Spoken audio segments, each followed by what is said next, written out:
പിതാവിന്റെയും പുത്രന്റെയും പരിശുദ്ധാത്മാവിന്റെയും നാമത്തിൽ ആമേൻ. അമ്മേ പരിശുദ്ധമേ, അമ്മേ പരിശുദ്ധമേ, ദൈവമാതാവേ, കൃപാസനത്തിലൂടെ ഞങ്ങൾക്കും ഞങ്ങളുടെ ദേശത്തിനും അമ്മ മധ്യസ്ഥം തേടി തന്ന എല്ലാ അനുഗ്രഹങ്ങൾക്കും കൃപകൾക്കും ഞങ്ങളിപ്പോൾ ഹൃദയം നിറഞ്ഞ നന്ദി പറയുന്നു. അമ്മേ പരിശുദ്ധമേ, ദൈവമാതാവേ, 2004 ഡിസംബർ 7-ാം തീയതി ഉച്ചകഴിഞ്ഞ് 2:30 കൃപാസനത്തിൽ സംഭവിച്ച അമ്മയുടെ പ്രത്യക്ഷപ്പെടലിനെ കുറിച്ച് തിരുസഭയ്ക്ക് സമർപ്പിച്ചിരിക്കുന്ന പഠനരേഖകളുടെ മേൽ സഭാത്മകമായ പഠനം ആരംഭിക്കുവാൻ ഞങ്ങൾ പ്രാർത്ഥിക്കുന്നു. അമ്മേ പരിശുദ്ധമേ, ഭൂസ്വർലോകങ്ങളുടെ രാജ്ഞിയായ അങ്ങേയ്ക്ക് ഭൗമ സംരക്ഷണത്തിനായി പ്രപഞ്ചപ്രകൃതിയെ തന്നെ തിരുസഭ പ്രതിഷ്ഠിക്കുവാൻ ഈ പ്രത്യക്ഷീകരണ വഴി ഇടയാക്കണമേ. പരിശുദ്ധമ്മേ, ജപമാല മാതാവേ, സകല കൃപാസനം പ്രാർത്ഥനകളോടും ചേർത്ത് ഞങ്ങളിപ്പോൾ പ്രാർത്ഥിക്കുന്ന ഈ കുടുംബത്തിന്റെ പ്രത്യേക നിയോഗം പറമക്കളെ.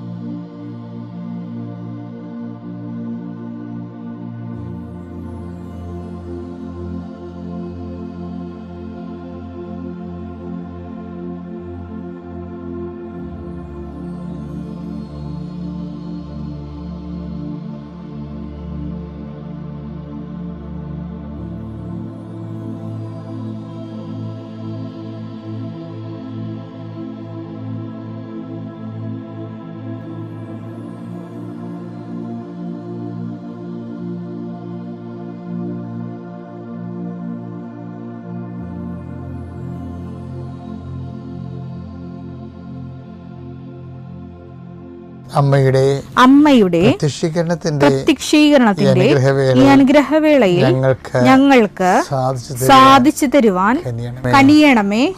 ആമേൻ. വിശ്വാസ പ്രമാണം. സർവശക്തനായ പിതാവും ആകാശത്തിന്റെയും ഭൂമിയുടെയും സൃഷ്ടാവുമായ ദൈവത്തിൽ ഞാൻ വിശ്വസിക്കുന്നു. അവിടുത്തെ ഏകപുത്രനും ഞങ്ങളുടെ കർത്താവുമായ ഈശോമിശിഹായിലും ഞാൻ വിശ്വസിക്കുന്നു. ഈ പുത്രൻ പരിശുദ്ധാത്മാവിനാൽ ഗർഭസ്ഥനായി കന്യകാമറിയത്തിൽ നിന്ന് പിറന്ന് പൊന്തിയോസ് പീലാത്തോസിന്റെ കാലത്ത് പീഡകൾ സഹിച്ച് കുരിശിൽ തറയ്ക്കപ്പെട്ട് മരിച്ച് അടക്കപ്പെട്ട് പാതാളങ്ങളിൽ ഇറങ്ങി മരിച്ചവരുടെ ഇടയിൽ നിന്ന് 3-ാം നാൾ ഉയർത്ത് സ്വർഗത്തിലേക്ക് എഴുന്നള്ളി സർവശക്തിയുള്ള പിതാവായ ദൈവത്തിന്റെ വലതുഭാഗത്തിരിക്കുന്നു. അവിടെ നിന്ന് ജീവിക്കുന്നവരെയും മരിച്ചവരെയും വിധിക്കുവാൻ വരുമെന്നും ഞാൻ വിശ്വസിക്കുന്നു. പരിശുദ്ധാത്മാവിലും ഞാൻ വിശ്വസിക്കുന്നു. വിശുദ്ധ കത്തോലിക്കാ സഭയിലും പുണ്യവാന്മാരുടെ ഐക്യത്തിലും പാപങ്ങളുടെ മോചനത്തിലും ശരീരത്തിന്റെ ഉയർപ്പിലും നിത്യമായ ജീവിതത്തിലും ഞാൻ വിശ്വസിക്കുന്നു. ആമേൻ. സ്വർഗ്ഗസ്ഥനായ ഞങ്ങളുടെ പിതാവേ, അങ്ങയുടെ നാമം പൂജിതമാകണമേ. അങ്ങയുടെ രാജ്യം വരണമേ. അങ്ങയുടെ തിരുമനസ് സ്വർഗത്തിലെ പോലെ ഭൂമിയിലും ആകണമേ. അന്നു വേണ്ടുന്ന ആഹാരം ഇന്ന് ഞങ്ങൾക്ക് തരണമേ. ഞങ്ങളോട് തെറ്റ് ചെയ്യുന്നവരോട് ഞങ്ങൾ ക്ഷമിക്കുന്നത് പോലെ ഞങ്ങളുടെ തെറ്റുകൾ ഞങ്ങളോടും ക്ഷമിക്കണമേ. ഞങ്ങളെ പ്രലോഭനത്തിൽ ഉൾപ്പെടുത്തരുതേ, തിന്മയിൽ ഞങ്ങൾ രക്ഷിക്കണമേ. ആമേൻ. നന്മ നിറഞ്ഞ മറിയമേ, സ്വസ്തി. കർത്താവ് അങ്ങയുടെ കൂടെ സ്ത്രീകളിൽ അങ്ങ് അനുഗ്രഹിക്കപ്പെട്ടവളാകുന്നു. അങ്ങയുടെ ഉദരത്തിൻ ഫലമായി ഈശോ അനുഗ്രഹിക്കപ്പെട്ടവനാകുന്നു. പരിശുദ്ധ മറിയമേ, തമ്പുരാന്റെ അമ്മേ, പാപികളായ ഞങ്ങൾക്ക് വേണ്ടി ഇപ്പോഴും ഞങ്ങളുടെ മരണസമയത്തും തമ്പുരാനോട് അപേക്ഷിക്കണമേ. ആമേൻ. കർത്താവ്, നിന്റെ ഉന്നതമായ നാമത്തിന് സ്വസ്ഥം ചെയ്യുന്ന കർത്താവ്, നിന്റെ വിശുദ്ധ പൗരോഹിത്യത്തെ മഹത്വപ്പെടുത്തണമേ. കർത്താവ്, സഭയിലുള്ള സാന്നിധ്യം പ്രകടമാക്കണം. 39 വർഷം ഞാൻ അർപ്പിച്ച കൃപാന്റെ യോഗ്യതയാൽ കൃപാസ്ഥാനത്താറെ ജീവനോടെ പ്രത്യക്ഷപ്പെട്ട പരിശുദ്ധമ്മയുടെ മാധ്യസ്ഥത്തിലെ ഞാൽത്താറയിൽ നടന്ന 10,000-കണക്കിന് ആരാധനയുടെ യോഗശക്തിയാൽ അങ്ങനെ മക്കൾക്ക് വേണ്ടി ഞാൻ പ്രാർത്ഥിക്കുന്നു. ഈശോ, ഇന്ന് ഈ ദിവസം ജോലിക്ക് വേണ്ടി പരിശ്രമിക്കുന്നവരുണ്ട്, ആശുപത്രി പോകുന്നവരുണ്ട്, പ്രമാണം ചെയ്യാൻ വേണ്ടി പോകുന്നവരുണ്ട്, അഡ്വാൻസ് കൊടുക്കാൻ പോകുന്നവരുണ്ട്, ഇൻ്റർവ്യൂവിന് പോകുന്നവരുണ്ട്.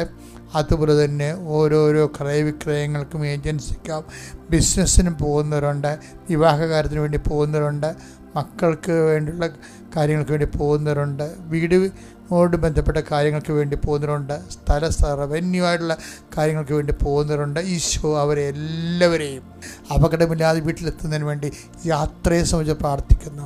അവരുടെ വാർത്തയെ കണ്ടുമുട്ടുന്ന വ്യക്തികൾ അകപ്പെടാതിരിക്കാനും പലതരത്തിലുള്ള ഞെരുക്കങ്ങൾ ചാടാതിരിക്കാനും എടുക്കുന്ന തീരുമാനം കറക്റ്റായിരിക്കാനും കറക്റ്റ് തീരുമാനത്തിൽ നിനക്ക് വിജയം ഉണ്ടാകാൻ പരിശുദ്ധ ദൈവമാത നിങ്ങൾ മക്കളെ സംബന്ധിച്ച് പ്രാർത്ഥിക്കുന്നു. ശ്രുതികട hallelujah hallelujah hallelujah hallelujah hallelujah Lord Jesus Christ, pour out His Spirit, with fire fingers, soak with the precious blood.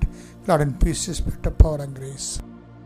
ഇവനെൻ്റെ പ്രിയപുത്രനാണെന്ന് പറഞ്ഞതിന് ശേഷം പിന്നീട് പറഞ്ഞ് സ്വയം ചെറുതാകാൻ പറഞ്ഞു. അതിനാണ് മരുഭൂമിയിലോട്ട് കൊണ്ടുപോകുന്നത്, സ്വയം ചെറുതാകാൻ. അവിടെ വായി നോക്കി ആ പലുതാക്കാത്ത വന്ന് ഓരോ കാര്യം പ്രലോഭനം പറഞ്ഞു കൊടുത്തിട്ട് ഇവനെ കൊച്ചാക്കി നോക്കും. പല രീതി കല്ലപ്പം ആകുക, ഇങ്ങനെയുള്ള തരികടപ്പെടുകയെല്ലാം പറഞ്ഞു കൊടുത്തിട്ട് ഇതിനെല്ലാം കൺഫ്രണ്ട് ചെയ്യുന്നുണ്ട്. ഇനി ഈ ദൈവപുത്രനാണെന്നുള്ളത് ഒരു ആട്രിബ്യൂഷൻ അല്ല, അത് യേശു സ്വയം ആർജിച്ചതാണെന്നുള്ളത് വളരെ വ്യക്തമാണ്. ഈ പ്രലോഭനത്തിലൂടെ ജയിച്ചിരിക്കുന്നതാണ്. ജയിച്ചു കഴിയുമ്പോൾ പറയുന്നത് എന്താണെന്നറിയാമോ? അവൻ ആത്മാവി ശക്തിപ്പെട്ട് ആ മരുഭൂമിയിൽ നിന്ന് പുറത്തേക്ക് യൂദയയിലേക്ക് വന്നു. അപ്പം നിന്നെ മരുഭൂമി കൊണ്ടുപോയതും സ്റ്റാറ്റസ് ലോ ചെയ്യാൻ നോക്കിയതും എന്തിനു വേണ്ടിയാണ്? ആത്മാവിനെ ശക്തിപ്പെടുത്തും. ദൈവവേദനെ നിന്നെ മരുഭൂമിയിലേക്ക് കൊണ്ടുപോകണം ദൈവം, മരുഭൂമി അനുഭവങ്ങളിലൂടെ നടത്തിപ്പോകണം ദൈവം ഉദ്ദേശിക്കുന്ന ഒരു ലക്ഷ്യമുണ്ട്. അതെന്താണ്? 4:14 യേശു ആത്മാവിന്റെ ശക്തിയോടെ ഗലീലയിലേക്ക് മടങ്ങിപ്പോയി. മനോഹരമാണ് സുവിശേഷം. എന്നെ നിന്നെ ശക്തിപ്പെടുത്താൻ വേണ്ടിയാണ് മരുഭൂമിയിലൂടെ കൊണ്ടുപോണത്. മരുഭൂമി നടക്കണത് എന്താണ്? ദൈവപുത്രൻ എന്നുള്ള നിൻ്റെ സ്റ്റാറ്റസ് എവിടെയാണ് നിൻ്റെ സ്റ്റാറ്റസ് ലോ ചെയ്യുന്ന സാഹചര്യം ഉണ്ടാകണത്? അന്ന് നീ മരുഭൂമിയിലാണെന്ന് ഓർക്കണം. നീ മരുഭൂമിയിലാണെന്ന് ഓർത്ത് കഴിഞ്ഞാൽ അടുത്ത സ്റ്റെപ്പ് നീ ആത്മാവ് ശക്തിപ്പെട്ടുകൊണ്ട് കർത്താവിൻ്റെ രാജ്യത്തിലേക്ക് പ്രവേശിക്കും എന്നുള്ളതാണ് സത്യം. ഇതാണ് പ്രോസസ്സിങ് എന്ന് പറയുന്നത്. ഗംഭീര പ്രോസസ്സിങ്ങാണ്. ഇത് മനസ്സിലാക്കി എടുക്കണമെങ്കിൽ ഇപ്പം കഴിഞ്ഞ ദിവസങ്ങളിലൊരു സാക്ഷ്യം ഉണ്ടായി. സാക്ഷ്യം എൻ്റെ പേരെന്നാ കവിത വെട്ടിയാറിൽ നിന്ന്. കവിത എന്ന് പറഞ്ഞാൽ നോൺ ക്രിസ്ത്യനാണ്. പക്ഷെ അവർ നോൺ ക്രിസ്ത്യൻ ആണെങ്കിൽ അവരുടെ സാക്ഷ്യങ്ങളെന്ന് പറയണത് അവരിതുപോലെ ഒക്കെ കുറേ പ്രോബ്ലംസാണ്. ഒന്ന്, അവർക്ക് ഒരു സ്ഥലമുണ്ട്, പക്ഷേ രണ്ട് പറമ്പ് ആ പറമ്പിലേക്ക് വഴിയില്ല. അതാണ് പ്രശ്നം. വിൽക്കാനും പറ്റത്തില്ല, പൊറുക്കാനും പറ്റത്തില്ല.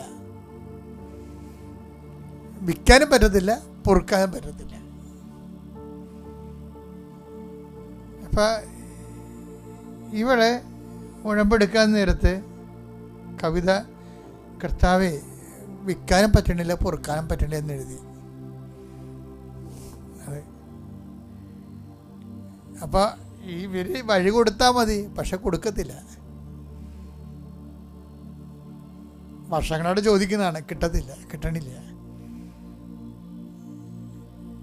ഇവളുടെ ആസ്തി എന്താണ്? ഇവളുടെ ആസ്തി എന്ന് പറയുന്നത് നമ്മൾ നേരത്തെ പറഞ്ഞ നിഷ്കപടതയാണ്. കർത്താവിൻ്റെ തിരുസന്നിധി എടുത്ത ഉടമ്പടിയിൽ ഈ കവിതയുടെ സാക്ഷ്യം വായിക്കാൻ കേൾക്കാൻ നല്ല രസമാണ്. കവിത ഒരു ദിവസം ഒരു പള്ളിയുടെ വാക്കി കൂടി പോവുകയാണ് രാത്രി. അപ്പോഴുണ്ട് പെരുമഴയത്ത് 2 കെട്ട് കൃപാസനം പത്രം കിടന്ന് കുതിർന്ന് കിടക്കണം. അപ്പോൾ ഇവർ ആ 2 പത്രം വെള്ളത്തിൽ നിന്ന് എടുത്ത് അത് വീട്ടിൽ കൊണ്ടുപോയി അഴയിലിട്ട്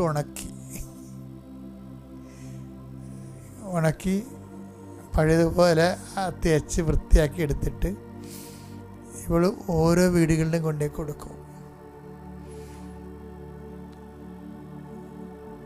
അത് കൊടുത്തു കഴിഞ്ഞപ്പോൾ കർത്താവിന് നിഷ്കാപട്യം പിടികിട്ടി. ഇരുട്ടത്ത് കിട്ടിയ പത്രമല്ലേ, ഇവൾ ചവിട്ടിപ്പോയാലും ആര് തിരക്കാനാണ്? അത് ഓർക്കണം. ക്രിസ്ത്യൻ പള്ളിയുടെ വാതിക്ക് ക്രിസ്ത്യൻ പത്രം മഴയത്ത് കിടന്ന് രാത്രി നനയുകയാണ്. ഒരു നോൺ ക്രിസ്ത്യൻ ആ പത്രം എടുത്തിട്ട് വീട്ടിൽ കൊണ്ട് ഉണക്കുകയാണ്. സുവിശേഷത്തിൻ്റെ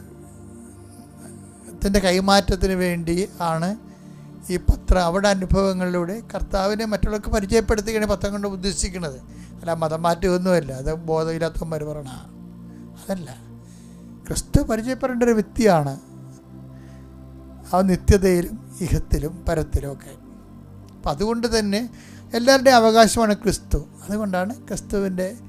പക്ഷെ അതേസമയം തന്നെ ഈ വിഷയം എന്താ ചെയ്തിരിക്കുന്നത്, ഇവിടെ ചെയ്തിരിക്കുന്ന കാര്യം, ഈ ക്രിസ്ത്യൻ പള്ളി ഇരുട്ടത്ത് മഴയത്ത് കിടന്ന് നനഞ്ഞ ഈ പത്രം എടുത്ത് വീട്ടിൽ കൊണ്ടുപോയി അഴയിലിട്ട് വെയിലത്ത് വെച്ച് ഉണക്കി അത് തേച്ച് കൊണ്ടു നടന്ന് എല്ലാ വീട്ടിലും കൊടുക്കുകയാണ്. ഈ ആളിനോട് ദൈവം എന്ത് ചെയ്യണം? ദൈവം ചെയ്യാനുള്ള മാക്സിമം ചെയ്തു. എന്ത് ചെയ്യുന്നറിയാമോ? പിറ്റേ ദിവസം ഈ 2 വീട്ടുകാരും, വർഷങ്ങളായിട്ട് വഴി കൊടുക്കാത്ത 2 വീട്ടുകാരും ഇവിടുത്തെ വീട്ടിൽ വന്നേച്ചും പറഞ്ഞ് ഞങ്ങൾ സ്ഥലം കൊടുക്കാൻ പോകണം, നിനക്ക് വഴി വേണ്ടതെന്നും പറഞ്ഞ് 6 മീറ്റർ വഴി നീളത്തിലുള്ള വഴി 2 പേരും കൂടി ഇവിടെ കൊടുത്തിട്ട് പോയി. അതാ വിഷയം. കാപട്യമില്ല എന്നുണ്ടെങ്കിൽ സത്യസന്ധമായ ഡീലിങ് നമ്മൾ ദൈവത്തോട് നടത്തി. ഇപ്പം നമുക്കെല്ലാം പറ്റുന്ന വിഷയം വെച്ചാൽ ദൈവം ആദ്യം അത്ഭുതം കാണിക്കട്ടെ എന്നൊക്കെ വിചാരിച്ചുകൊണ്ട് നമുക്ക് അത് കാപട്യമാണ്. ദൈവം ആദ്യം അത്ഭുതം കാണിച്ചിട്ട് നീ ഉടുത്ത് കെട്ടി ഇറങ്ങാമെന്ന് പറയണതിന് പിന്നിൽ ഒരു കാപട്യമുണ്ട്. ഇത് ദൈവം വെച്ച് പൊറപ്പിക്കത്തില്ല. എന്താ കാര്യം വെച്ച് കഴിഞ്ഞാൽ കർത്താവിൻ്റെ രീതി എന്നാണ് വെച്ചത്, കർത്താവ് ചെയ്യാനുള്ളത് ആദ്യമേ ചെയ്ത് കഴിഞ്ഞു. കുരിശിലെ മരണവും വീണ്ടെടുപ്പും. ഇനി നമ്മുടെ ഓപ്ഷൻസാണെല്ലാം. അത് കർത്താവിൻ്റെ പീഡാനുഭവത്തിലുള്ള പ്രഖ്യാപനമായാലും ഉയർപ്പിലുള്ള വിശ്വാസമായാലും വരെയുള്ള കാത്തിരിപ്പായാലും എല്ലാം നമ്മൾ ചെയ്യേണ്ട കാര്യങ്ങളാണ്. അല്ല ഇനിയും ദൈവം ചെയ്യട്ടെ എന്ന് ലോജിക്ക്, അതിനകത്ത് ലോജിക്കില്ല ശരിക്കും പറഞ്ഞാൽ. പണ്ട് എല്ലാ കാര്യങ്ങളുടെ കാര്യത്തിലും ഞാൻ അച്ഛൻ്റെ വർത്തമാനമൊക്കെ നിങ്ങൾ മക്കൾ കേട്ടതിന് ശേഷം, മറ്റുള്ളവരുടെ അനുഭവങ്ങൾ കണ്ടതിന് ശേഷം നിങ്ങളിത് പൊളിച്ചെഴുതണം. നിങ്ങളുടെ ജീവിതം ക്രിസ്തുവിന് അനുകൂലമായ രീതിയിൽ പൊളിച്ചെഴുതി നിങ്ങൾ വീണ്ടെടുപ്പിൻ്റെ വലിയ കൃപ ധരിക്കാൻ ദൈവം നിങ്ങളെ സഹായിക്കട്ടെ. പിതാവിൻ്റെയും പുത്രൻ്റെയും പരിശുദ്ധാത്മാവിൻ്റെയും നാമത്തിൽ. പേര് ശ്യാമിലി എന്നാണ്. ഞാൻ പത്തനംതിട്ട ജില്ലയിലെ തിരുവല്ലായ്ക്കടുത്ത് വള്ളംകുളം എന്ന് പറയുന്ന സ്ഥലത്തിൽ നിന്നാണ് വരുന്നത്. ഞാനൊരു അധ്യാപികയാണ്. ഇദ്ദേഹം പോലീസ് ഡിപ്പാർട്ട്മെൻറ്റിൽ ജോലി ചെയ്യുന്ന ഒരാളാണ്. ഞങ്ങളുടെ കല്യാണം കഴിഞ്ഞിട്ട് 2017 ജനുവരി 22-ാം തീയതി കല്യാണം കഴിഞ്ഞതാണ്. കല്യാണം കഴിഞ്ഞ് ആ മാസം തന്നെ ഞാൻ ഗർഭിണിയാകുകയും ചെയ്തു. പക്ഷേ പ്രത്യേകിച്ച് കാരണങ്ങളൊന്നും അന്ന് കണ്ടില്ല. എല്ലാ മാസവും ഞങ്ങൾ ചെക്കപ്പിന് പോകുന്നുണ്ടായിരുന്നു. പ്രത്യേകിച്ച് അങ്ങനെ ഒരു കോംപ്ലിക്കേഷനൊന്നും ഡോക്ടേഴ്സ് ഞങ്ങളോട് പറഞ്ഞിരുന്നില്ല. പക്ഷേ ഒരു 6 മാസമായപ്പോഴത്തേക്കും പെട്ടെന്ന് എനിക്കൊരു ബ്ലീഡിങ് ഉണ്ടായി. ഞങ്ങൾ ഹോസ്പിറ്റലിൽ ചെന്നു. അപ്പം പോകുമ്പോഴും ഞാൻ വിചാരിച്ചിരുന്നത് സാധാരണ ഇതൊക്കെ സർവ്വസാധാരണമാണ്. ഒരു പ്രഗ്നൻസിയിൽ ഒരു ചെറിയൊരു ബ്ലീഡിങ് അത്ര വലിയൊരു പ്രശ്നമായിട്ട് എനിക്ക് തോന്നിയില്ല. പക്ഷേ ഞാനവിടെ ചെന്ന് കഴിഞ്ഞപ്പോൾ ഡോക്ടർ പറഞ്ഞു, ഇദ്ദേഹം ഒരു അരമണിക്കൂറിനുള്ളിൽ തന്നെ പ്രസവം നടക്കും, കുഞ്ഞിന് തീരെ ഹാർട്ട് ബീറ്റ് ഇല്ല, അതുകൊണ്ട് വലിയ പ്രതീക്ഷയൊന്നും വേണ്ട എന്ന് പറഞ്ഞു. അപ്പം അതുവരെയെന്ന് പറഞ്ഞാൽ ഞാനൊരിക്കലും പ്രസവം എന്ന് പറയുന്ന കാര്യം മുന്നിൽ കണ്ടിട്ട് പോലും ഉണ്ടായിരുന്നില്ല. അവിടെ ചെന്നു ഒരു അരമണിക്കൂർ കഴിഞ്ഞപ്പോഴത്തേനും ഞങ്ങൾ കുഞ്ഞിനെ കണ്ടു. ഞങ്ങൾ 2 പേരും കുഞ്ഞിനെ കണ്ടു. പക്ഷേ തീരെ ഹാർട്ട് ബീറ്റ് കുറവായിരുന്നു. അരമണിക്കൂർ കഴിഞ്ഞ് ഒരു മോളായിരുന്നു, അവളങ്ങ് പോയി. അത് ഞങ്ങൾക്ക് സത്യം പറഞ്ഞാൽ അന്ന് അംഗീകരിക്കാനായിട്ട് വളരെ ബുദ്ധിമുട്ടായിരുന്നു. കാര്യം തുടക്കം മുതലേ എന്തെങ്കിലും പ്രശ്നമുള്ളവരാണെങ്കിൽ അവരത് പ്രതീക്ഷിക്കും എന്തെങ്കിലും ഒരു പ്രശ്നം സംഭവിക്കുമെന്ന്. എന്നെ സംബന്ധിച്ച് യാതൊരു പ്രശ്നവുമില്ലാത്ത ഒരാളാണ് പെട്ടെന്ന് അങ്ങനെ പോയത്. അപ്പം അന്ന് ഡോക്ടർ പറഞ്ഞൊരു കാരണം സെർവിക്കൽ ഇൻകോമ്പറ്റൻസി, അതായത് നിങ്ങളുടെ സെർവിക്സ് പെട്ടെന്നങ്ങ് വൈഡായി പോകുന്നു എന്നുള്ളൊരു റീസണാണ് പറഞ്ഞത്. അപ്പം ഡോക്ടർ പറഞ്ഞു സാരമില്ല, നമുക്ക് അടുത്തത് പ്രഗ്നൻ്റ് ആകുമ്പോഴത്തേനും നമുക്ക് സ്റ്റിച്ച് ഇടാം, വേറെ ഒരു കോംപ്ലിക്കേഷനും ഇല്ല എന്ന് പറഞ്ഞു. അതിനുശേഷം ഒരു 6 മാസം കഴിഞ്ഞിട്ട് നമുക്ക് നോക്കാമെന്നും പറഞ്ഞ് ഞങ്ങളൊരു 6 മാസം കഴിഞ്ഞിട്ട് വീണ്ടും ഇതുപോലെ തന്നെ പ്രഗ്നൻ്റായി. പക്ഷേ അതും ഈ പറഞ്ഞ പോലെ ട്യൂബിലായിരുന്നു. ട്യൂബിൽ പ്രഗ്നൻ്റ് ആയിട്ട് ഒരു 1.25 മാസത്തോളം അത് വളർന്നു. ഞങ്ങളത് അറിഞ്ഞിരുന്നില്ല. പെട്ടെന്ന് ട്യൂബ് പൊട്ടിപ്പോയി. എനിക്ക് ഇൻറ്റേർണൽ ബ്ലീഡിങ് ഉണ്ടായി, വയറ്റിനകത്ത് നിറച്ച് ബ്ലഡായി. പെട്ടെന്ന് തന്നെ ഇത് ഓപ്പറേഷൻ ചെയ്യണമെന്ന് പറഞ്ഞു. അതായത് എമർജൻസിയിൽ, ഞാൻ ഹൈദരാബാദിലായിരുന്നു. പെട്ടെന്ന് തന്നെ ഞാനത് പ്രതീക്ഷിച്ചതേ അല്ല. അന്ന് രാവിലെയാണ് ഇതുപോലെ ചെറിയൊരു ബ്ലീഡിംഗ് ആയിട്ട് പോയത്. ഇപ്പം തന്നെ നിങ്ങൾ ആളെ കയറ്റിയില്ലെങ്കിൽ ആൾ മരിച്ചു പോകും എന്നുള്ളൊരു സിറ്റുവേഷനിലാണ് ഡോക്ടർ പറഞ്ഞത്. അന്ന് തന്നെ ഹസ്ബൻഡും എൻ്റെ അമ്മയും കൂടി അവിടെ വരികയും പെട്ടെന്ന് തന്നെ സൈൻ ചെയ്യുക, അന്നേരം തന്നെ ഓപ്പറേഷൻ തിയേറ്ററിൽ കയറ്റുകയായിരുന്നു. അതിന് ശേഷമാണെങ്കിൽ അങ്ങനെ ആ കുഞ്ഞും പോയി. പിന്നീട് ഒരു 2 വർഷത്തിന് ശേഷമാണ് ഞങ്ങൾ വേറൊരു കുഞ്ഞിന് വേണ്ടിയിട്ട് ശ്രമിക്കുന്നത്. അങ്ങനെ കുഞ്ഞിന് വേണ്ടിയിട്ട് ശ്രമിച്ചു. ഒരു 2 ട്വിൻസ് ആയിരുന്നു, അത് ആൺമക്കളായിരുന്നു. അതും ഈ പറഞ്ഞ പോലെ ഞങ്ങൾ പ്രഗ്നൻ്റായി 2 മാസം കഴിഞ്ഞപ്പോഴേ സ്റ്റിച്ചൊക്കെ ഇട്ടു, കംപ്ലീറ്റ് ഡോക്ടർ പറഞ്ഞതുപോലെ ബെഡ് റെസ്റ്റ് എടുത്തു, എല്ലാം ചെയ്തു. പക്ഷേ എന്നിട്ടെന്നും 4.5 മാസമായപ്പോൾ അതും ഈ പറഞ്ഞ പോലെ ഒരു ഡെലിവറിക്ക് പെയിൻ വരുന്ന പോലെ വന്നു. പെട്ടെന്ന് തന്നെ ആ കുഞ്ഞും അങ്ങ് നഷ്ടപ്പെട്ടു. അപ്പോൾ അതും ഇപ്പോൾ 3 പ്രാവശ്യം ഇങ്ങനെ അബോർഷൻ ആയപ്പോഴത്തേനും ഞങ്ങൾക്ക് ആകപ്പാടെ പ്രതീക്ഷ മുഴുവനും നഷ്ടപ്പെട്ടിരുന്നു. അങ്ങനെ ഇരുന്നൊരു സന്ദർഭത്തിലാണ് എൻ്റെ ഒരു ബന്ധു, അവർ കൃപാസനം എന്ന് പറഞ്ഞ പള്ളിയിൽ പോകുന്നുണ്ട്, വരുന്നോ എന്നോട് ചോദിച്ചു. ഞാൻ അതുവരെ ഇങ്ങനൊരു പള്ളിയെക്കുറിച്ച് കേട്ടിട്ട് പോയി. ഞാൻ ആലപ്പുഴയാണ് എൻ്റെ ഒരു സ്ഥലമെങ്കിൽ പോലും, ഞാൻ ജനിച്ച് വളർന്നത് എടത്വായിലാണ്. അപ്പോൾ എന്നിരുന്നാൽ പോലും ഞാനിങ്ങനെ ഒരു പള്ളിയെക്കുറിച്ച് കേട്ടിട്ടുണ്ടായിരുന്നില്ല. അപ്പോൾ ഞാൻ ചുമ്മാ അവർ വന്നപ്പോൾ എന്നാലൊന്ന് പോയേക്കാം എന്നും പറഞ്ഞ് വെറുതെ വന്നതാണ് ഈ പള്ളിയിൽ.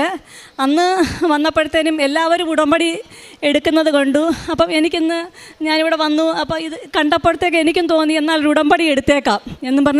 അന്ന് അതുവരെ എനിക്ക് വിശ്വാസമേ ഇല്ലായിരുന്നു. മാതാവിനെ വിളിക്കും പ്രാർത്ഥിക്കും എന്നതിനപ്പുറം വലിയ വിശ്വാസമൊന്നുമില്ലായിരുന്നു. ഞാൻ വന്നിട്ട് ഒരു ഉടമ്പടി എടുത്തു. ഞാൻ എന്നും ദിവസവും രാവിലെയും വൈകിട്ടും പ്രാർത്ഥിക്കും, വിശ്വാസ പ്രമാണം ചൊല്ലും. എനിക്കൊരു കുഞ്ഞിനെ തരണമേ എന്ന് മാതാവിനോട് ഞാൻ പ്രാർത്ഥിക്കാറുണ്ടായിരുന്നു. ഉപ്പ് നാക്കിൽ വെക്കും, അതുപോലെ എണ്ണയൊന്ന് വയറ്റത്ത് തടവും, വിശ്വാസ പ്രമാണം ചൊല്ലും. രാവിലെ 5 വരെയ്ക്ക്, വൈകുന്നേരവും എൻ്റെ പ്രാർത്ഥനയ്ക്ക് ശേഷം ഞാനിത് ഇവിടുത്തെ പ്രാർത്ഥന ചെല്ലാറുണ്ട്. അങ്ങനെ ഇരുന്നു. ദൈവകൃപയാൽ ആ മാസം തന്നെ ഞാൻ വീണ്ടും പ്രഗ്നൻ്റായി. അപ്പോൾ എനിക്ക് പ്രഗ്നൻ്റ് ആയപ്പോൾ എനിക്കൊരു അനുഭവം തോന്നി. ദൈവമേ, ഞാൻ കൃപാസനത്തിൽ പോയതുകൊണ്ടാണോ അല്ലെങ്കിൽ ഇത് മാതാവ് തന്നതാണോ എന്നൊരു അത്ഭുതം തോന്നി. അന്ന് മുതൽ ഞാനൊരൊറ്റ ദിവസം പോലും തെറ്റാതെ പ്രാർത്ഥിച്ചു. അപ്പോൾ എനിക്ക് നേരത്തെ എല്ലാം കോംപ്ലിക്കേഷൻസ് ആയതുകൊണ്ട് തന്നെ ഞങ്ങൾ വീട് പൂട്ടിയിട്ടിട്ട് ഞങ്ങൾ ഒരു പന്തളത്തൊരു ഹോസ്പിറ്റലിലാണ്, ഒരു സൂപ്പർ സ്പെഷ്യാലിറ്റി ഹോസ്പിറ്റലിലാണ് ഇന്ന് കാണിച്ചുകൊണ്ടിരുന്നത്. ഞങ്ങൾ വീട് പൂട്ടിയിട്ടിട്ട് അവിടെ ഒരു റൂം റെൻറ്റിനെടുത്തിട്ട് അവിടെയായിരുന്നു പ്രഗ്നൻസിയുടെ തുടക്കം മുതൽ അങ്ങ് ഷിഫ്റ്റ് ചെയ്തു. പക്ഷേ അവിടെ വെച്ചും ഈ പറഞ്ഞ പോലെ ഈ കുഞ്ഞുങ്ങൾ ഗർഭിണിയായിരുന്ന ആ സമയത്തും 4.5 മാസമായപ്പോൾ എനിക്കൊരു യൂട്രസിന് വീണ്ടും പ്രസവ വേദന വരുന്നത് പോലെ തന്നെ വരാൻ തുടങ്ങി. വന്നപ്പോഴത്തേനും ഡോക്ടർ പറഞ്ഞു അതും ട്വിൻസ് കൂടാണ്. ട്വിൻസ് പൊതുവേ ഇച്ചിരി വളർച്ച കുറവായിരിക്കും, ഒരു കുഞ്ഞുള്ളതിനെക്കുറിച്ചും കുറച്ച് വളർച്ച കുറവായിരിക്കും. അപ്പം പറഞ്ഞു നമുക്ക് വലിയ രക്ഷ തോന്നുന്നില്ല, എന്തായാലും നിങ്ങൾ കിടക്ക്, നമ്മളൊരു 2 ദിവസം ഒന്ന് ഡ്രിപ്പിട്ട് നോക്കാം, അത് ഓക്കെ ആണ് എങ്കിൽ ചിലപ്പം നിങ്ങൾക്ക് ഭാഗ്യമുണ്ടെങ്കിൽ കിട്ടുമെന്ന് പറഞ്ഞു.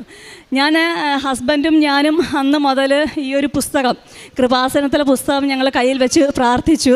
ഉടമ്പടി തൈലം ഞങ്ങൾ എടുത്ത് വയറ്റിൽ പുരട്ടി രാവിലെയും വൈകിട്ടും പ്രാർത്ഥിച്ചു. അതുപോലെ തന്നെ ജോസഫ് അച്ഛൻ്റെ ധ്യാനങ്ങളൊക്കെ യൂട്യൂബിൽ കാണാറുണ്ട്. അത് ഞങ്ങൾ ഹോസ്പിറ്റലിൽ വെച്ച് തന്നെ ഞങ്ങൾ കണ്ട് അതെന്നും കേൾക്കാറുണ്ടായിരുന്നു. ഇതെല്ലാം ചെയ്തു. അങ്ങനെ ഒരു 2 ദിവസം 24 മണിക്കൂറാണ് അവർ പറഞ്ഞത്. 2 ദിവസം കഴിഞ്ഞപ്പോഴത്തേനും, ഒരു ദിവസം കഴിഞ്ഞപ്പോഴത്തേനും എൻ്റെ യൂട്രസിൻ്റെ കൺട്രാക്ഷൻ മാറി. അപ്പം അത് ഡോക്ടർ പറഞ്ഞു ഇപ്പം വലിയ കുഴപ്പമില്ല, ഏതായാലും നമുക്ക് നോക്കാമെന്ന് പറഞ്ഞു. ഞങ്ങൾക്കപ്പം ആ ഒരു ഹോസ്പിറ്റലിനേക്കാളും കുറച്ചും കൂടി നല്ലൊരു ഹോസ്പിറ്റലിലേക്ക് ഞങ്ങൾ അടൂർ ലൈഫ് ലൈൻ ഹോസ്പിറ്റലിലേക്ക് വീണ്ടും ഷിഫ്റ്റ് ചെയ്തു. അവിടെ വെച്ചിട്ട് ചെന്ന ഉടനെ ഡോക്ടർ പറഞ്ഞു നമുക്കൊന്ന് സ്കാൻ ചെയ്ത് നോക്കാം കുഞ്ഞെങ്ങനെയുണ്ട്. കുഞ്ഞ് ഓക്കെ ആണെങ്കിൽ കുഴപ്പമില്ല. ദൈവകൃപയാൽ അല്ലെങ്കിൽ മാതാവിൻ്റെ കൃപയാൽ ഞങ്ങളവിടെ ചെന്ന് സ്കാൻ ചെയ്തപ്പം കുഞ്ഞുങ്ങൾക്ക് 2 പേർക്കും ഒരു പ്രശ്നവുമില്ല, നല്ല ഹാർട്ട് ബീറ്റുള്ള നല്ല 2 ഹെൽത്തി ബേബീസാണെന്ന് ഡോക്ടർ പറഞ്ഞു. അങ്ങനെ അപ്പം ഇവിടുന്ന് പന്തളത്തിൽ നിന്നപ്പോൾ ഈ ഡോക്ടർ പറഞ്ഞത് നിങ്ങൾ മാക്സിമം പോയാൽ ഒരു 6 മാസം അല്ലെങ്കിൽ ഒരു 7 മാസം, അതിനപ്പുറം നിങ്ങൾ പോവില്ല. കാര്യം അങ്ങനെയാണ്, നിങ്ങളുടെ ഒരു കണ്ടീഷൻ അങ്ങനെയാണ്. നിങ്ങൾ ഏത് ദൈവത്തെ പ്രാർത്ഥിച്ചാലും ഏത് വലിയ ഹോസ്പിറ്റലിൽ പോയാലും അതിനപ്പുറം നിങ്ങൾ പോകില്ല എന്ന് പറഞ്ഞു. പക്ഷേ ഞങ്ങൾ മാതാവിൽ വിശ്വസിച്ച് പ്രാർത്ഥിച്ചു.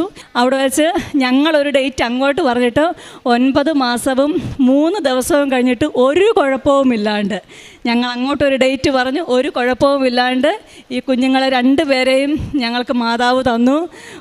ഒരു പ്രശ്നവുമില്ലാണ്ട് പൂർണ്ണ ആരോഗ്യത്തോടു കൂടി. അതുപോലെ തന്നെ എനിക്ക് 4.5 മാസമായപ്പോൾ ഞാൻ നേരത്തെ പറഞ്ഞിരുന്നു ഈ കുഞ്ഞുങ്ങൾക്കുണ്ടായപ്പോൾ ഒരു യൂട്രസിനൊരു കൺട്രാക്ഷൻ ഉണ്ടായി. അപ്പോൾ എൻ്റെ ഒരു സുഹൃത്തുണ്ട് ഇവിടെ, സെലീന എന്നാണ് അവളുടെ പേര്. അവൾ ജോസഫ് അച്ഛനെ കണ്ടു പറഞ്ഞു, അച്ഛാ ഇതുപോലെയാണ് കാര്യം, ഇതിപ്പം 4ാമത്തെ ഒരു അബോർഷനാണ്, എനിക്ക് ഇനി അവൾക്ക് താങ്ങാൻ പറ്റില്ല എന്ന് പറഞ്ഞു. ഈ കുഞ്ഞുങ്ങളൂടെ പോയി കഴിഞ്ഞാൽ പിന്നെ ഞാൻ ഒരിക്കലും പ്രഗ്നൻസി എന്നൊരു കാര്യം എൻ്റെ ജീവിതത്തിൽ ചിന്തിക്കത്ത പോലും ഇല്ല. അങ്ങനെ ഇപ്പോൾ എന്താണ് അച്ഛാ ചെയ്യേണ്ടതെന്ന് പറഞ്ഞപ്പം അച്ഛൻ പറഞ്ഞൊരു കാര്യം ഇതാണ്, നീ അവളോട് പറ അവൾ ആ 2 കുഞ്ഞുങ്ങളെയും കൊണ്ടേ വീട്ടിൽ വരത്തുള്ളൂ എന്ന് പറയാൻ പറഞ്ഞു. സെലീന അതുപോലെ തന്നെയാണ് എന്നോട് പറഞ്ഞത്, നീ കരയണ്ട, നീ പ്രാർത്ഥിക്ക്, നീ നിൻ്റെ 2 കുഞ്ഞുങ്ങളെയും കൊണ്ട് നീ നിൻ്റെ വീട്ടിൽ കയറത്തോളം എന്നാണ് അച്ഛൻ പറഞ്ഞിരിക്കുന്നത്. എനിക്ക് 1000 നന്ദി. ഇതിലും വലിയൊരു അനുഗ്രഹം എനിക്കിനി ഈ ജീവിതത്തിൽ കിട്ടാനില്ല. എൻ്റെ 2 കുഞ്ഞുങ്ങളുടെ അമ്മ ഒരേ സമയം, ഇതെന്തൊരു ബ്ലെസ്സിങ് എന്നുള്ള ആലോചിച്ച് നോക്കി, ഒരു കുഞ്ഞിനെ പോലും കിട്ടില്ല എന്ന് പറഞ്ഞ സ്ഥാനത്ത് ഒരേ സമയം ഒരു കുഴപ്പവും കൂടാണ്ട് 2 കുഞ്ഞുങ്ങളെയാണ് എനിക്ക് മാതാവ് തന്ന് അനുഗ്രഹിച്ചത്. മാതാവിന് 1 കോടി നന്ദി, യേശുവിന് 1 കോടി നന്ദി. ഈ ഒരു കൃപാസനം പള്ളിയിൽ വന്നത് എൻ്റെ ഒരു ജീവിതം തന്നെ, ഞങ്ങളുടെ ജീവിതം തന്നെ മാറ്റിമറിച്ചു. ഇന്ന് ഏറ്റവും സന്തോഷമായിട്ട് ഞങ്ങൾ 2 പേരും കഴിയുന്നു. ഭയങ്കര കുസൃതിയുള്ള പിള്ളേരാണ് കേട്ടോ. അതിനും ഒരുപാട് നന്ദി മാതാവിന്, ഒരുപാട് നന്ദി. ഞാൻ കാരുണ്യ പ്രവൃത്തിയായിട്ട് ചെയ്യാറുള്ളത് കൃപാസനത്തിലെ പത്രം എൻ്റെ വീട്ടിലും പരിസരത്തും കൊടുക്കാറുണ്ട്. ഞങ്ങൾക്ക് തിരുവല്ല ഗവൺമെൻറ് ഹോസ്പിറ്റൽ അടുത്താണ്. അപ്പം ഞങ്ങൾ അവിടെ രോഗികൾക്കും ഞങ്ങളെ കൊണ്ട് ചെയ്യാൻ പറ്റുന്ന സഹായം ചെയ്യാറുണ്ട്. ഞാൻ നേരത്തെ പറഞ്ഞു, ഇദ്ദേഹം പോലീസ് ഡിപ്പാർട്ട്മെൻറ്റിൽ ജോലി ചെയ്യുന്ന ഒരാളാണ്. അപ്പം ഇദ്ദേഹത്തിൻ്റെ കീഴിൽ വരുന്ന ഞങ്ങളെ കൊണ്ട് ചെയ്യാൻ പറ്റില്ലെങ്കിൽ അദ്ദേഹത്തിന് ചെയ്യാൻ പറ്റുന്ന എല്ലാ കാര്യങ്ങളും ഒരു പോലീസുകാരൻ എന്നുള്ള നിലയിലല്ല, ഒരു മനുഷ്യസ്നേഹി എന്നുള്ള നിലയിൽ എല്ലാ കാര്യങ്ങളും ചെയ്യാറുണ്ട്. ഞാനും അത് ചെയ്യാറുണ്ട്. അങ്ങനെ ഒരുപാട് നന്ദി. പിന്നെ ഈ ഒരു അവസരത്തിൽ ഞാൻ മറ്റൊരു കാര്യം കൂടി പറയാം. ഇദ്ദേഹത്തിൻ്റെ പെങ്ങൾക്ക് 17 വർഷമായിട്ട് ഞങ്ങൾക്ക് ചേച്ചിക്ക് കുഞ്ഞുങ്ങളില്ലായിരുന്നു. അപ്പം ഈ ഒരു അവസരത്തിൽ ഞാൻ പറയുകയാണ്, കഴിഞ്ഞ 3 മാസം മുമ്പ് അവർക്കും കുഞ്ഞുങ്ങളുണ്ടായി. അവർ തീർച്ചയായിട്ടും സാക്ഷ്യമെന്ന് പറയുന്നതാണ്. ഞാൻ എൻ്റെ സന്തോഷത്തിൻ്റെ പുറത്താണെങ്കിൽ പറഞ്ഞതാണ്. അങ്ങനെ ഞങ്ങളുടെ ഒരു കുടുംബം എന്ന് പറയുന്നത്, കുഞ്ഞുങ്ങളെ ഇല്ലായിരുന്നൊരു വീട് ഇപ്പം കുഞ്ഞുങ്ങൾ കൊണ്ട് നിറഞ്ഞു, കൃപാസനത്തിൽ വന്നതുകൊണ്ട് മാത്രം. അമ്മയ്ക്ക് 1000 നന്ദി, 1000 നന്ദി. സങ്കീർത്തനം 127:3 കർത്താവിൻ്റെ ദാനമാണ് മക്കൾ, ഉദരഫലം ഒരു സമ്മാനവും. യേശുവിൽ പ്രിയമുള്ളവരെ, ശ്യാമിലിയുടെ തിരുവല്ലായുടെ സാക്ഷ്യം, അവൾ അനേകം ദുഃഖം സഹിച്ച മോളാണ്.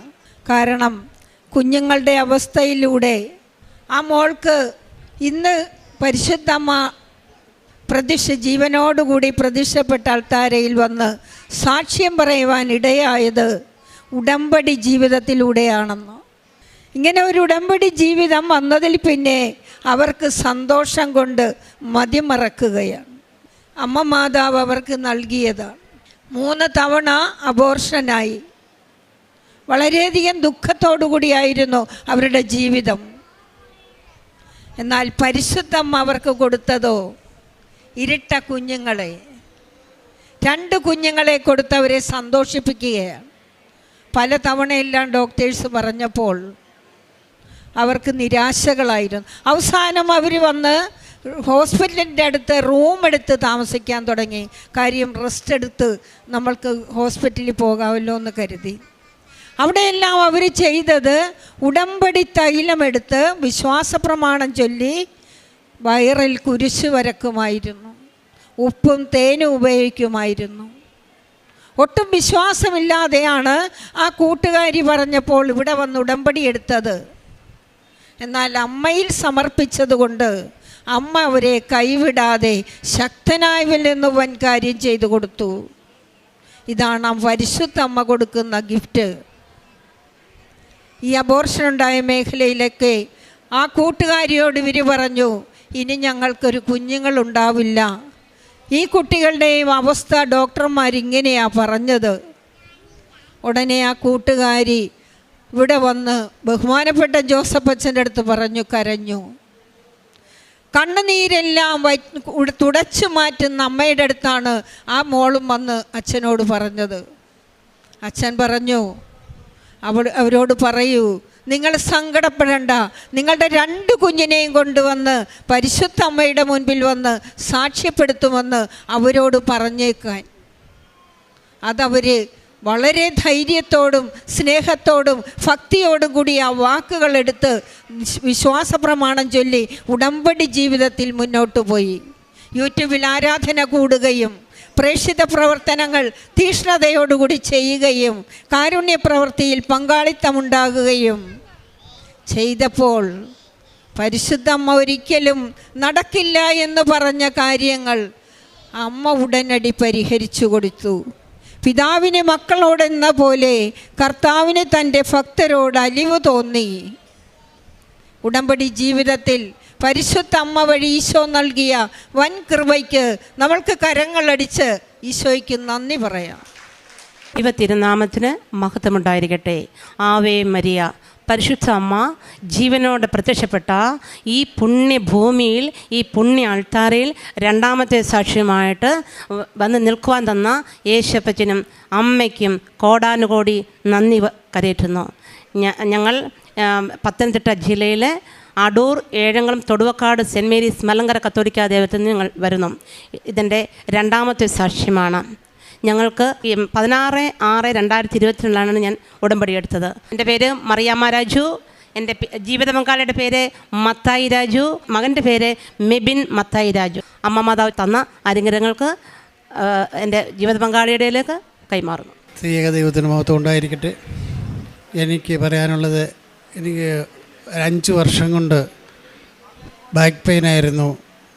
അത് വളരെ ബുദ്ധിമുട്ടായിരുന്നു. എനിക്ക് ചൊവ്വേന്നേരം ഒരു ജോലി ചെയ്യാനോ നടക്കാനോ വലിയ ബുദ്ധിമുട്ടായിരുന്ന സമയത്താണ് ഉടമ്പടി എടുത്ത്, എൻ്റെ വൈഫ് ഉടമ്പടി എടുത്തു, മോനും ഉടമ്പടി എടുത്തായിരുന്നു.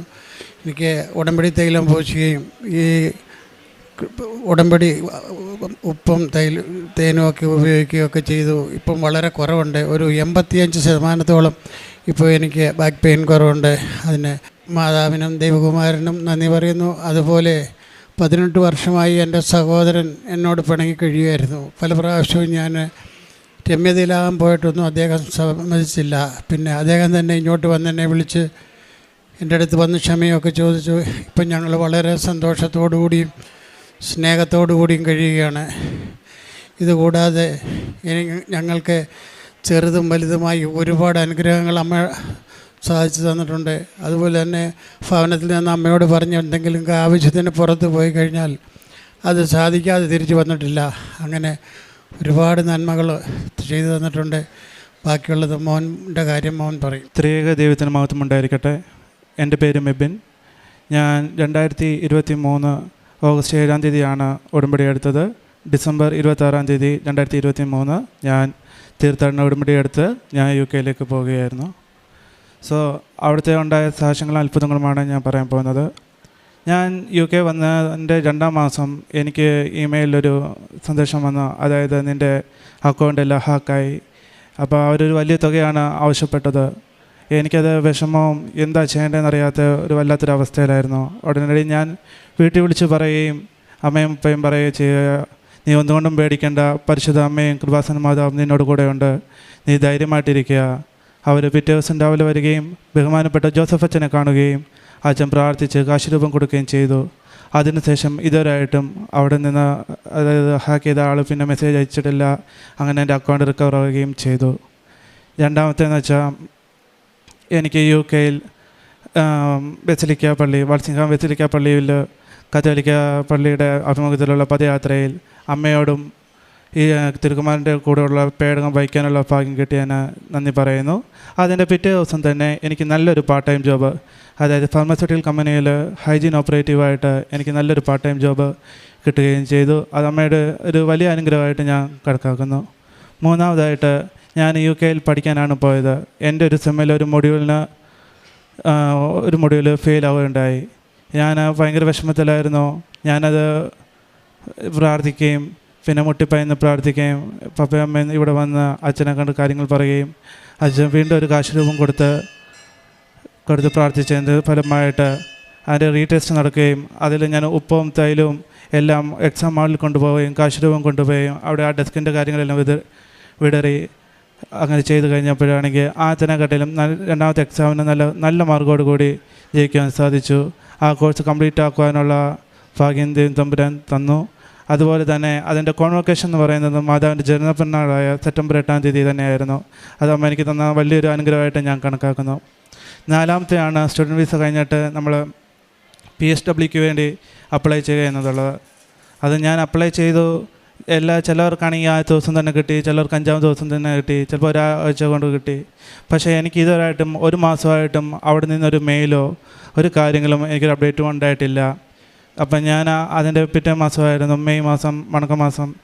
അപ്പോൾ നിയമങ്ങൾക്ക് വേണ്ടിയിട്ട് ഇവിടെ മെയ് 10 തന്നെ 10-ാം തീയതിയിലുള്ള നിയമത്തിൽ എൻ്റെ കാര്യങ്ങൾ സമർപ്പിക്കുകയും കറക്റ്റ് മെയ് 10 രാവിലെ ഒരു 5:45 ഞാൻ ഫോൺ എടുത്ത് നോക്കുമ്പം എനിക്ക് PSW ഗ്രാൻഡ് ആകുകയും 2 വർഷത്തേനുള്ള വിസ കിട്ടുകയും ചെയ്തു.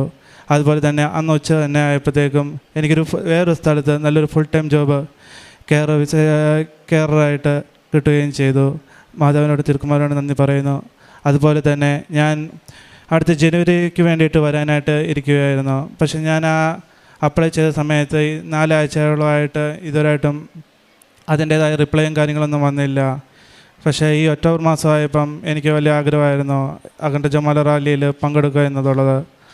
ആ സമയത്ത് ഞാനാണെങ്കിൽ മാനേജറിനടുത്ത് പറഞ്ഞു, എനിക്ക് ഇത്രാം തീയതി ഈ 10-ാം തീയതിക്ക് എനിക്ക് 1 മാസത്തിന് ലീവ് തരാൻ പറ്റുമോ? അങ്ങനെ ആർക്കും കൊടുക്കാത്തതാണ്. ജനുവരി ആകുമ്പോഴത്തേക്കും 4 മലയാളികളും ഒരേ സമയത്ത് ലീവ് എടുത്തതാണ്. എന്നിട്ട് നിനക്ക് നോക്കട്ടെ, ഞാൻ ട്രൈ ചെയ്യാമെന്നൊക്കെ പറഞ്ഞു. അതിൻ്റെ 2ാമത്തെ ദിവസം എനിക്കൊരു മെയിൽ വന്നു, അതായത് നിനക്ക് ലീവ് സാങ്ഷൻ ആയിട്ടുണ്ട്, നിനക്ക് നാട്ടിൽ പോകാമെന്നുള്ളത്. അപ്പോൾ എനിക്കത് വലിയൊരു ഭാഗ്യമായിട്ട് ഈ സാക്ഷ്യം പറയാനും ജമാല റാലിയിൽ പങ്കെടുക്കാനും ഒരുപാട് വലിയ ഭാഗ്യം തന്നെ ഞാൻ സ്തോത്രം ചെയ്യുന്നു. അമ്മയുടെ തിരുക്കുമാരോടും ഒരുപാട് നന്ദി പറയുന്നു. ഞങ്ങൾ കാരുണ്യപ്രവർത്തികൾ ചെയ്യുന്നത് ഓരോ മാസവും അനാഥാലയം സന്ദർശിക്കും. പിന്നെ ഓട്ടിസമുള്ള ഒരു 10-25 കുഞ്ഞുങ്ങളുണ്ട്, അവർക്ക് ഭക്ഷണം കൊടുക്കും. അതുപോലെ അമ്മയുടെ കയ്യാകുന്ന പത്രം വാങ്ങിച്ച് ഒരു ആശുപത്രിയിൽ പോയി രോഗികളെ കാണുകയും അവരോട് കുറേ സമയം എൻ്റെ അനുഭവം പറഞ്ഞു കൊടുത്ത് അവരെ പ്രാർത്ഥിക്കും, തൈലം തൊട്ട് പ്രാർത്ഥിക്കും, ഉപ്പ് കൊടുക്കും. ഞാൻ നേർച്ച വസ്തുക്കളും കാശ് രൂപമായിട്ടാണ് പോകുന്നത്. പഠിച്ചിറങ്ങിയ കുഞ്ഞുങ്ങളൊക്കെ കാണും. ഞാൻ എപ്പോൾ ചെന്നാലും ആരെയും കുറേ പഠിച്ച കുട്ടികൾ കാണും, അവർക്ക് പ്രാർത്ഥിച്ചു കൊടുക്കും. അതുപോലെ തന്നെ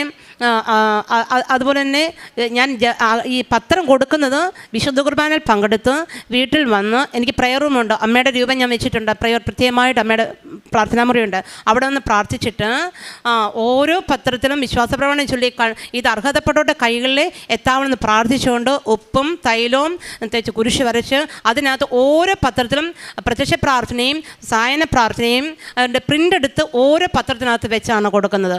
ഞാൻ പറയും, അമ്മേ ഇത് അർഹതപ്പെട്ടവരുടെ കയ്യിൽ എത്താവുള്ളൂ, ഒരു പത്രം പോലും തിരിച്ചുകൊണ്ട് അമ്മേ അനുവദിക്കല്ലേ, അമ്മ കൂടെ വരും. അതുപോലെ അഖണ്ഡ ജമാലയിലെ എൻ്റെ ഭവനത്ത് അഖണ്ഡ ജമാല നടത്തുന്നത് 12 പേരാണ് ഒരു ഫോണും. ഈ മക്കളെ അമ്മയെ കാണിച്ചു തന്നത്. ഞാൻ ഗവൺമെൻറ് ആശുപത്രിയിൽ പോകുമ്പോൾ പ്രയാസമായിട്ട് നിൽക്കും, അവർക്ക് ചേച്ചി എനിക്ക് മേളിലോട്ട് പോകുന്ന പിന്നെ വാർഡിൽ പോകാൻ അറിയത്തില്ല, അപ്പം ഞാൻ നിൽക്കും, ഞാൻ കൊണ്ടുപോകാം, ഞാൻ പൈസ കൊടുക്കും, ടിക്കറ്റ് കൊടുക്കും, അവരെ കൊണ്ടുപോയിട്ട് ഈ മക്കളെ എല്ലാം കാണിച്ചത് എനിക്ക് ഈ അമ്മയാണ്. എൻ്റെ അഖണ്ഡ ജമാൽ പങ്കെടുക്കുന്നത് ഒരു വചനം എപ്പോഴും എൻ്റെ വരും.